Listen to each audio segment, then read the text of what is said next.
कहानी का शीर्षक अंधकार की छाया। गांव चंदपुर एक शांतिपूर्ण और छोटा सा गांव था, लेकिन गांव वालों को पता नहीं था कि उनके आसपास एक अजीब और खतरनाक ताकत मंडरा रही है। गांव के ठीक बाहर घना जंगल था जिसे काला वन कहा जाता था।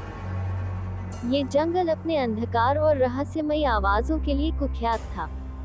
कोई भी इस जंगल में जाने की हिम्मत नहीं करता था, क्योंकि माना जाता था कि जो भी वहां जाता है वो कभी लौटकर नहीं आता। इस कहानी की शुरुआत होती है अर्पिता से, जो अपने माता पिता के साथ इस गांव में हाल ही में आई थी। अर्पिता की उम्र करीब 25 साल थी और वह शहर में रहकर पढ़ाई कर रही थी। गांव में आना उसकी इच्छा नहीं थी, लेकिन उसके माता पिता का आग्रह था कि कुछ समय यहाँ शांतिपूर्ण माहौल में बिताए। गांव की सादगी और यहाँ की हवाओं में एक अलग सा सुकून था, लेकिन अर्पिता को गांव की कुछ बातों पर विश्वास नहीं होता था, खासकर काला वन की कहानियों पर। दिन 1 शाम का समय था। अर्पिता अपने घर के आंगन में बैठी थी, तभी उसकी नजर जंगल की ओर पड़ी। सूर्यास्त हो रहा था और जंगल में अंधेरा छाने लगा था। उसे कुछ अजीब सा महसूस हुआ, जैसे कोई उसे देख रहा हो। उसने नजरें घुमाई, पर वहां कुछ नहीं था।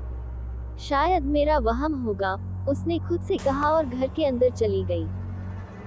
रात को खाना खाते वक्त उसने अपने माता पिता से पूछा, ये काला वन के बारे में लोग क्या क्या कहानियां सुनाते हैं। उसके पिता ने उसे गंभीरता से देखा और बोले, अर्पिता, ये कोई मजाक नहीं है। उस जंगल में कई लोग गए हैं और वापस नहीं आए। हमें वहां जाने से मना किया गया है। अर्पिता ने हंसते हुए कहा, पापा, आप भी? ये सब तो सिर्फ गांव वालों की बातें हैं। जंगल में जानवर होंगे, इसीलिए लोग खो जाते होंगे। उसकी माँ ने गुस्से में कहा, तुम्हें इस बात को हल्के में नहीं लेना चाहिए। कई गांव वाले आज भी उस जंगल के नाम से कांपते हैं। दिन 2 अगले दिन अर्पिता ने ठान लिया कि वह इस रहस्य को खुद सुलझाएगी। दोपहर में वह गांव के कुछ बुजुर्गों से मिली। सबने उसे काला वन की कहानियां सुनाई। उन्होंने बताया कि वर्षों पहले उस जंगल में एक तांत्रिक रहता था। वह काले जादू में माहिर था और उसकी साधना के लिए लोगों की बलि दी जाती थी। लोग मानते हैं कि वह तांत्रिक आज भी जंगल में है और उसकी आत्मा वहां मंडराती रहती है। तो क्या तुम में से किसी ने उसे देखा है? अर्पिता ने हंसते हुए पूछा। बुजुर्गों ने गंभीर चेहरा बनाए रखा। देखा नहीं, पर सुना जरूर है, उनमें से एक ने कहा। रात के समय अगर जंगल के पास जाओ तो अजीब सी आवाजें आती हैं, जैसे कोई रो रहा हो या मदद के लिए चिल्ला रहा हो। अर्पिता के मन में जिज्ञासा और बढ़ गई। वह इस डरावनी कहानी को सच नहीं मानती थी, लेकिन उसके मन में एक उत्सुकता घर कर चुकी थी। दिन 3 अगले दिन उसने फैसला किया कि वह काला वन के अंदर जाएगी। उसने अपने दोस्तों से इस बारे में बात की, लेकिन सबने मना कर दिया। तुम पागल हो गई हो, वहां जाने का अंजाम अच्छा नहीं होगा, उसके दोस्त राहुल ने कहा। पर अर्पिता को कोई नहीं रोक सका। वह अकेले ही जंगल की ओर निकल पड़ी। जैसे जैसे वह जंगल के करीब पहुंची, वैसे वैसे वातावरण और भी भारी और डरावना लगने लगा। पेड़ ऊंचे और घने थे, जिनके बीच से सूरज की रोशनी भी मुश्किल से आ रही थी। जंगल में घुसते ही उसे चारों ओर से अजीब सी आवाजें सुनाई देने लगी, जैसे कोई फुसफुसा रहा हो, पेड़ों के बीच से कोई उसे देख रहा हो। उसकी धड़कनें तेज हो गईं, पर उसने हिम्मत बनाए रखी। वह आगे बढ़ती रही। थोड़ी देर बाद उसे सामने एक पुरानी और टूटी फूटी कुटिया दिखाई दी। कुटिया के आसपास की जमीन काली हो चुकी थी, जैसे वहां आग लगी हो। अर्पिता ने धीरे धीरे कदम बढ़ाते हुए उस कुटिया के पास जाकर दरवाजा खोला। अंदर घुप अंधेरा था। अचानक उसे लगा जैसे कोई उसकी पीठ पर हाथ रख रहा हो। वह तेजी से पलटी, पर वहां कोई नहीं था। अचानक ही दरवाजा अपने आप बंद हो गया। वह घबरा गई। उसकी सांसें तेज हो गईं, और वह दरवाजा खोलने की कोशिश करने लगी, लेकिन दरवाजा जैसे किसी अदृश्य शक्ति से जकड़ा हुआ था। तभी उसे एक भारी और डरावनी आवाज सुनाई दी, तुम्हें यहाँ नहीं आना चाहिए था। अर्पिता चीखते हुए पीछे हटी। आवाज फिर से आई, यहाँ से जाओ, नहीं तो तुम्हारी भी वही हालत होगी जो दूसरों की हुई। अर्पिता ने अपनी पूरी ताकत से दरवाजा खोला और भागी। उसके पैर कांप रहे थे, उसकी आंखों के सामने धुंधलापन छा रहा था, पर उसने हार नहीं मानी।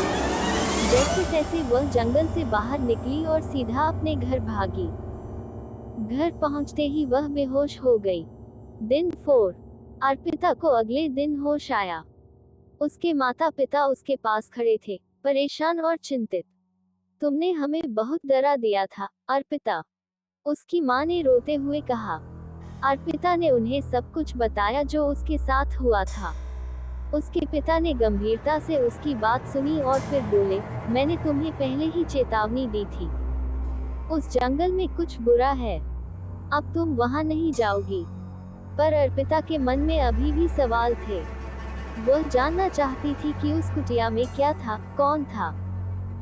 उसने फैसला किया कि वह फिर से जाएगी, लेकिन इस बार वह अकेले नहीं जाएगी।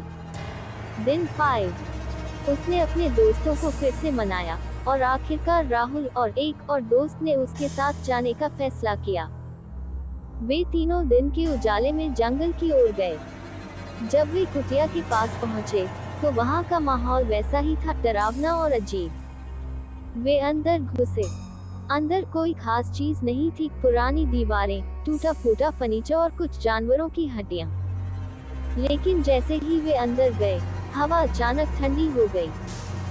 अचानक ही अर्पिता ने महसूस किया कि जमीन हिलने लगी है। कुटिया के नीचे से एक गहरी और भारी आवाज आई, तुम्हें चेतावनी दी थी, अब भुगतो। कुटिया की दीवारें अचानक ही बंद होने लगी। वे तीनों डर के मारे चीखते हुए भागने लगे, लेकिन दरवाजा फिर से बंद हो गया था। तभी एक घनी काली छाया उनके सामने आई। छाया ने अर्पिता की ओर इशारा किया और उसकी आंखें लाल हो गईं। तुमने मेरी शांति भंग की है, अब तुम मेरी दुनिया का हिस्सा बनोगी, छाया ने कहा और अर्पिता की ओर तेजी से बढ़ी। राहुल और उसका दोस्त डर के मारे बेहोश हो गए, लेकिन अर्पिता ने हिम्मत नहीं हारी। उसने अपने बैग से एक माचिस निकाली और तेजी से उस छाया की ओर जलते हुए तिनके फेंके। छाया चीखने लगी और धीरे धीरे हवा में घुलने लगी। कुटिया फिर से सामान्य हो गई और दरवाजा अपने आप खुल गया। अर्पिता ने अपने दोस्तों को खींचते हुए बाहर निकाला और तीनों ने जंगल से भागने में कोई देरी नहीं की। अंततः अर्पिता ने अब ठान लिया था कि वह कभी उस जंगल की ओर नहीं जाएगी। गांव के लोग उस दिन के बाद से उसे सम्मान और भय के साथ देखने लगे।